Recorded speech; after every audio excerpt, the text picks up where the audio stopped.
남전입니다. 에,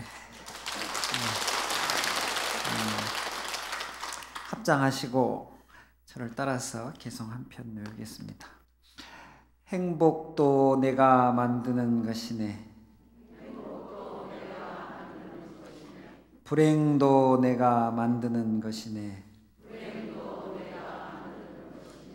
진실로 그 행복과 불행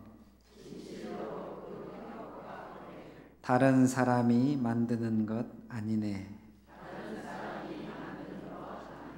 네, 감사합니다. 법구경에 나와 있는 말씀입니다. 다른 얘기 하다가 오늘 본문 주제는 이거였다 이렇게 기억해 주세요. 또 내가 분명히 딴 얘기 할 거야, 분명히. 그러다가 그래도 이거 한 말씀 듣고 갔다고 말씀을 해 주셔야 될 것 같아서 개성 한 편 외웠습니다. 어저께 연등회가 열렸는데 우중에 다니시느라고 너무너무들 수고 많으시고 고생이 많으셨습니다. 그런데 행사든 의식이든 힘들고 상황이 어려우면 그게 더 기억이 되는 것 같아요. 그리고 어제 실제로 봤더니 우중에 그렇게 행사하는 것도 나름대로 고생은 많이 하셨지만은 참 좋았다는 느낌이 있습니다. 고생하고 수고로우면 기억도 더 되고 또 성취감도 더 큰 것 같아요. 그런 의미에서 우리 어제 고생하신 분들 위해서 박수 한번 다 같이 보내드릴까요?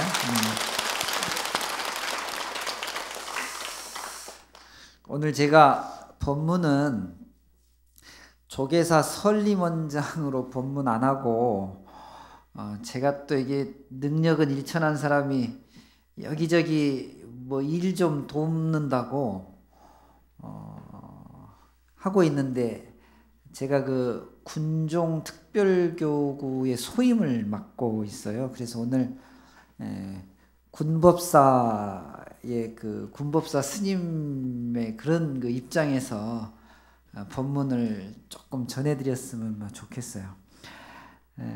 그래서 우리 저 군종 교구에 나와서 군불교 후원해 주세요 하고 뭐 지금 홍보도 하고 있고 그러니까 나중에 한 번씩 들려서 안내문도 한 번씩 받아보시면 참 좋겠습니다.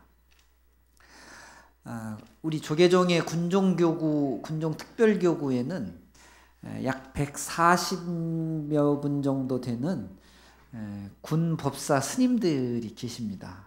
그리고 우리 지금 전체 우리나라 군의 육군, 해군, 공군을 통틀어서 법당이 한 450개 정도 있어요. 크고 작은 법당들이 그 정도 되죠. 10만 명이 훨씬 넘는 군 불자들이 이 군법사 스님들의 신행 지도, 또 군법당을 중심으로 해서 그 어려운 군 생활을 지금 잘 해 나가고 있습니다.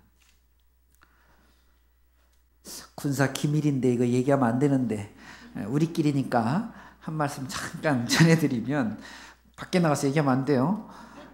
군에서는 너무 그 종교 간의 경쟁이 있다 그래서 군에 있는 그 군에 들어온 장병들의 종교 인구를 발표하지 않게 되어 있습니다. 너무 이제 경쟁이 심해져서 서로 자기 종파, 자기 종교 신도를 만들려고 군의 임무는 본연의 임무가 있는데도 있으니까요. 그것이 본연의 임무가 아니기 때문에 군 생활을 돕기 위해서 사실은 목사님, 신부님 또 우리 스님들께서 가 계신 것인데요. 그래서 어느 순간부터는 그걸 발표를 하지 않아요. 그런데 군사 기밀이에요. 4년마다 한 번씩 본인 스스로가 아이디 비밀번호 쳐가지고 가서 자기 종교가 뭐다 이렇게 표시는 해놔요. 그걸 4년마다 한 번씩 조사하거든요. 2017년도에 작년에 조사를 했어요. 여러분 그 언론 보도 이런 걸 들어보셨는지 모르겠습니다만은 우리 그 전체 불교 신자가 뭐 한 300만 명 줄었다 이래가지고 참 실망하고 당혹스럽고 좌절감도 있었는데 2017년도 군 종교 인구 조사한 것을 제가 보고를 받았는데, 군에서는요, 개신교는 좀 줄어들고 천주교도 좀 줄어들었는데 유일하게 불자들만 늘어났어요. 그러니까 근데 이건 군사 기밀이에요. 그래서 얘기하시면 안 돼. 근데 정말로 조사가 그렇게 나와서 보고를 좀 받았어요. 그래서 자랑스럽기도 하고 참 고맙기도 하고, 우리 군법사 스님들 또 군에서 일을 해주시는 많은 분들한테 감사한데요. 그래서 오늘 제가 좀 가볍게 제 군생활 경험으로 해서 좀 재미난 가벼운 얘기 하나 해드릴까요? 제가 군에 1992년도에 저도 군종장교로 임관을 해서 한 4년 동안 군복무를 했습니다. 이래봬도 대한민국 육군 중위로 장교로 임관해가지고 제가 제대를 했어요. 마침 사단에 가봤더니 우리나라의 군의 육군의 사단은 한 10,000명 내지 12,000명 정도가 근무하는 부대예요. 사단장이라고 하는 지휘관은 별이 2개 달려있는 장군이 하는데, 마침 제가 배속된 사단에 가봤더니 사단장님이 불자신 거예요. 그것도 아주 신심이 돈독하셔요. 저는 군에 좀 쉬러 갔는데 그분 때문에 제가 4년 내내 새벽 예불도 하고 고생 많이 하다 왔어요. 그런데 이 사단장님이, 법사님이 오시니까 반갑잖아요. 사단에 있는 여러 장병들한테 다니시면서 새로 왔다고 인사하지 마시고 점심시간에 다들 모여서 식사하니까 법사님 잠깐 오셔가지고 그때 같이 인사하시면 좋겠다, 이렇게 말씀을 주시는 거예요. 그래서 제가 그러겠다고 했죠. 그래서 어떻게 해서 이제 나를 잡아가지고 점심 식사를 하러 딱 갔는데, 이만큼 큰 식당에 가운데 원형 테이블로 거기 이제 주요 지휘관들, 사단장님, 부사단장님, 뭐 이렇게 각 참모들이, 중요한 사람들이 모여 먹고, 여러 테이블에 이제 장교들이 나눠서 밥을 먹는데, 그때 제가 이제 사단장님 옆에 앉아서 이제 밥을 먹는 거예요. 인사를 했는데, 근데 하필이면 그날, 이게 저 때문에 식단을 조정할 수가 없어요. 뭐 한 달 식단이 다 나오니까. 하필이면 그날 점심 메뉴가 곰탕이 나온 거야. 곰탕 아세요? 그게 뭔 음식인지는 아시죠? 아니, 곰탕이 나온 거예요. 이게 참 난처하더라고. 이게 승복 입고 가가지고 첫 대면 시간에 맛있게 먹을 수도 없고, 사람을 불러줬는데 안 먹을 수도 없고, 속으로는 뭐 이거 맛있겠다 이렇게 생각은 했지만 참 난처하더라고요. 그래도 어쩌겠어요. 산장님이 법사님 오셨다고 종도 치시고 박수도 탁 치고 이제 밥 먹자고 했는데 이제 먹었죠. 뭐 이렇게 잘 먹었는데 아니 이걸 다 먹지도 않았는데 반쯤 먹었는데, 이 메인 테이블이 이렇게 둥그렇게 돼 있는데 2층으로 돼 있어요. 테이블에서 위에는 막 돌아가. 그런 거 봤어요? 보셨어? 나는 생전 처음 그런 걸 봤는데, 제 맞은편에 앉아있던 참모님 한 분이 주요 지휘관이었는데, 이분이 아니 갑자기 밥 먹다 말고 농담으로 그러셨겠지만 저한테 이렇게 말씀하시는 거예요. 아니 스님들도 곰탕을 드십니까? 아니 먹고 있는데 그 얘기를 저한테 얘기를 하는 거예요.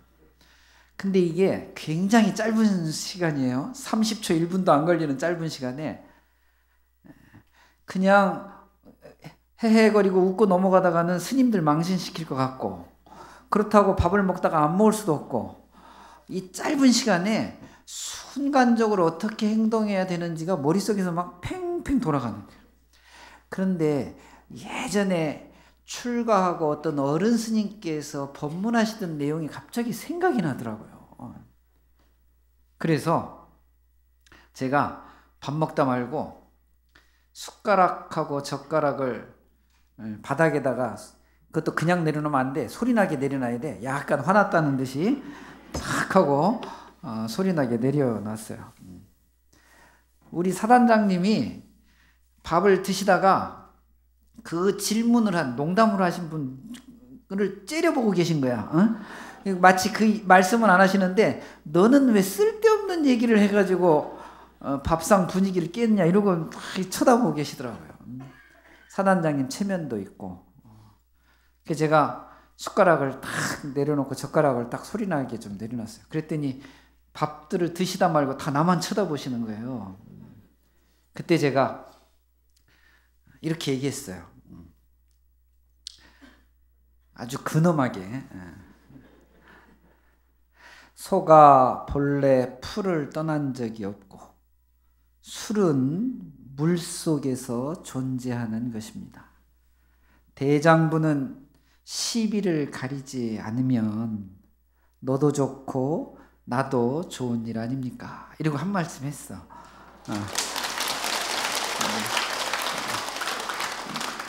내 얘기는 아니고 이제 어른 스님들한테 들었던 얘기를 갑자기 그게 생각이 나더라고요. 이게 잘못하면 불교가 이게 이상하게 망신당할 것 같고 그런다고 해서 화를 낼 수도 없고 그래서 우리 큰 스님들께서 가르쳐 주신 대로 좀 근엄하게 개성으로 얘기했어요. 재밌죠? 소가 본래 풀을 떠난 적이 없다. 그대들이 먹는 소도 결국은 풀 먹으면서 자라는 그 고기고 술이 물로서 만들어지고 물이 주성분이기 때문에 술은 물속에서 존재하는구나. 대장부쯤 되면 이야기를 해야 될 때 하지 않아야 될 때, 시비를 가려야 될 때 가리지 않아야 될 때 정도를 알아야 된다. 그래야 너도 좋고 나도 좋고 모든 사람들이 함께 좋은 것 아니냐, 이제 이런 그런 의미로 한 말씀 딱 드렸어요. 그랬더니 제일 좋아하는 분이 사단장님이야. 그 얘기를 듣더니 얼굴이 일그러져 있다가 미소가 탁 띄어지면서 저한테 법사님 많이 드세요 이러시더라고. 이제 그 말씀하신 그 이제 참모님은 막 얼굴이 울그락불게 농담 한마디 잘못했다가 나한테 창피를 당하고 그 사람들 많은 데서 그랬으니 어찌어찌 밥을 먹고 법당으로 올라오면서 뿌듯하더라고요. 오늘 밥값 했다 이러고 이제 법당에 올라갔는데 이 참모분이 막 뒤따라 오신 거예요. 그래서 법당에 오셔서 스님 차 한잔 했으면 좋겠습니다. 그래서 차를 같이 마시면서 얘기를 했는데 농담으로 한 말씀 한 걸 가지고 그렇게 얘기하셔가지고 이게 제가 이제 무슨 이제 체면으로 이제 다니겠냐고. 그러나 그나저나 제가 실수했습니다 이러고 오셨더라고요. 그래서 앉아서 마음 쓰는 거, 생각이 바뀌면 세상이 어떻게 바뀌는가 뭐 이런 이야기를 이제 차담으로 주고 받으면서 얘기를 했는데 이 참모님이 성당을 다니시던 분인데 개종하셨어요. 그래가지고 법당에 열심히 나오시고 별을 4개나 달았어요. 그래서 지금 이제 제대하셨지만은 지금도 저한테 가끔 연락하셔가지고 그 계기로 우리 불자로 개종하셨으니까 내가 스님 되고 잘한 일 중에 이것도 좀 잘한 것 같긴 해. 일부러 내가 아니 개종을 시키려고 개종시키는 아니고 한 말씀 던졌는데 그 참 어른들 말씀이 이렇게 딱 와닿았나 봐요. 여러분 세상을 바라보는 시각 또 세상의 나였던 기준 이런 것들을 바꾸면 세상이 다른 세상이 보이기 시작합니다. 얼마나 좋은지 모르겠어요. 우리가 세상을 살면서 안니비 설신의라고 하는 이 육근의 감각기관에 끄달려 다니기 시작하면 우리는 매일 이기적으로 매일 내 중심에서 매일 환경을 탓하면서 세상을 살아갈 수밖에 없죠. 그런데 기준, 생각, 관점 이런 것들을 조금 바꾸면 세상이 전혀 달라 보이는 거예요. 어제 연등에 비가 많이 와가지고 걱정을 참 많이 했어요. 비가 안 와도 큰 행사인데 비가 와가지고 아유 이 행사 이게 큰일 났다 이랬는데 준비들을 어떻게 잘하셨는지, 또 나와서 정말 연등회가 중요하기 때문에 그 연등회에 아주 적극적으로 동참하시고 환희심을 막 우중에서 보여주시니까 그걸 보는 저희들은 훨씬 좋더라고요. 그러니까 생각이 달라지고 기준이 달라지니까 바뀌는 것 같아요. 그래서 어제 우중연등회도 참 보람있고 좋았다 이런 생각이 들었습니다.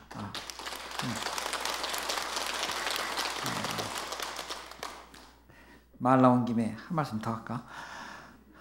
제가 그 성북동 길상사에서 지금 이제 열반하신 법좌정자 법정 어른 스님을 좀 모시고 한 2, 3년 제가 살았는데, 법정 스님이 차를 드시면서 그런 이야기를 한번 해주신 적이 있어요.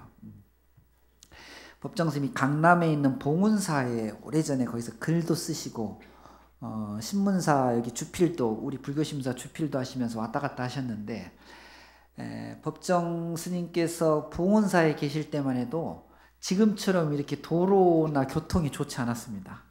그래서 나이 많이 드신 우리 불자님들은 혹시 아실지 모르겠습니다만, 예전에 봉은사를 가려면 뚝섬에서 그 건너편 송수동 뚝섬에서 배를 타고 갔다 오고 그래요. 근데 그 배가 1시간에 한 번씩 이렇게 왔다 갔다 했다고 그러네요. 이 법정 스님께서 시내 책도 사러 가야 되고 신문사 사무실도 가야 되고 그래서 매일 시간에 맞춰가지고 배 시간에 맞춰가지고 나오셔서 배를 타고 왔다 갔다 하셨는데, 하루는 5분 늦게 나오셨대요. 그래가지고 막 뛰어서 갔는데 배가 떠나가 버린 거예요. 그러니까 얼마를 기다려야 돼요? 55분을 기다려야 되는 거예요. 그러니까 처음에는 내가 5분만 빨리 나왔으면 저 배 타가지고 이 귀한 55분 아낄 수 있었는데 하면서 처음에는 좀 부화도 나고 짜증도 나고 화도 나고 그러셨대요. 그런데 55분을 잠깐 기다리면서 그런 생각이 드시더라는 거예요. 아니다. 55분을 기다릴 것이 아니라 내가 55분을 일찍 나왔구나.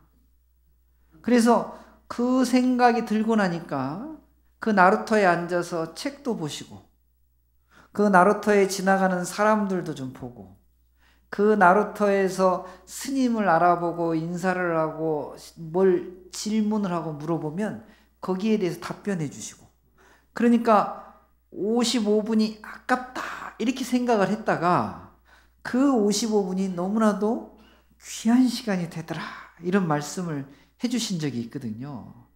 그러니까 똑같은 현상이고 똑같은 사실임에도 불구하고 어떤 기준을 세우느냐, 어떤 생각을 하느냐, 어떻게 마음 먹느냐에 따라서 이것이 큰 변화, 세상을 바라보는 시각이 확 달라지는 거예요. 우리가 어떻게 해야 되겠어요? 부처님 가르침대로 기준을 삼고 시각을 잡으면 여러분들 제가 믿어 의심치 않는데 세상이 달라질 거라니까. 그렇게 신행생활을 하셔야 돼요. 안이비설신이에 끌려다니기 시작하면 한도 끝도 없고, 이 안이비설신이는 갈등, 번뇌 이런 것과 같이 다녀요. 그러니까 상황이 힘들면 내가 왜 이렇게 안 될까? 나는 뭘 이렇게 누가 안 도와주지 않을까? 이렇게 생각하다가 부처님 가르침대로 그 기준을 삼으면 역경, 경계 이건 뛰어넘기만 하면 훨씬 더 좋은 상황이 우리한테 올 것이다 라고 생각하면 뭐든지 해낼 수 있을 것 같아요. 저는 군에서 우리 군 장병들한테 부처님 말씀을 전하면서 여러분 혹시 맹구 우목이라는 얘기 많이 들어보셨죠? 눈먼 거북이가 바다를 갔다가 떠돌다가 힘이 들어가지고 물 바깥으로 나왔는데 마침 나무 토막이 하나 있어가지고 그 나무 토막에다가 몸을 의지해가지고 쉬는, 그래서 불교를 만나는 인연이 그렇게 어렵다. 거북이가 바닷속에서 떠올랐는데 하필이면 나무 토막 하나가 망망대해 있는 것도 굉장히 어려운데 더군다나 이 거북이가 눈먼 거북이에요. 그런데 우연히 나무 토막이 떠내려온 거야. 그래서 이 몸을 기대고 쉬는 그런 어려운 인연으로 불교를 만났다라고 소중한 인연에 대해서 말씀하고 있는데 저는 그 이야기에다가 더해서 우리 군 장병들한테 제가 자주 했던 법문 중에 하나가 암바빨리라고 하는 경전에 등장하는 유녀, 유녀가 요즘 말로 말하면 이제 기생이에요. 이 암바빨리가 부처님을 만난 이야기를 제가 항상 해줬어요. 그래서 오늘 이야기를 짧게 여러분들께도 전해드리고 법문을 좀 마칠까 하는데요. 부처님께서 어느 도시에 베이샬리라고 하는 도시에 처음으로 전법을 가셨는데 부처님에 대한 소문을 수많은 사람이 듣고 있어서 언제 우리가 사는 곳으로 오시나 하고 기다리고 있었던 차에 부처님께서 법문을 하러 오신다고 하니까 그 도시에 있던 왕족들과 주귀족들이 우리가 부처님을 오시면 반드시 공양을 좀 드려야 되겠다. 우리가 처음으로 오실 때 잘 모시자. 이러고 준비를 하고 있었어요. 그런데 부처님께서 바이샬리라고 하는 동네에 들어가시자마자 제일 먼저 찾아온 분이 누구냐 하면 암바빨리라고 하는 그 도시에서 아주 유명한 유녀이자 기생이었던 분이에요. 유녀 기생은 굉장한 천민입니다. 돈은 많지만.